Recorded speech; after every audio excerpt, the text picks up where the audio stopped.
Hi, that wall you're seeing behind me there, that's 1 square meter of block wall.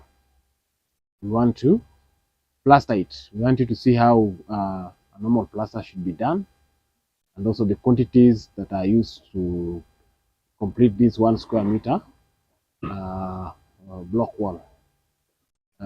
Stick with us up to the end and see the amazing result that you're going to get.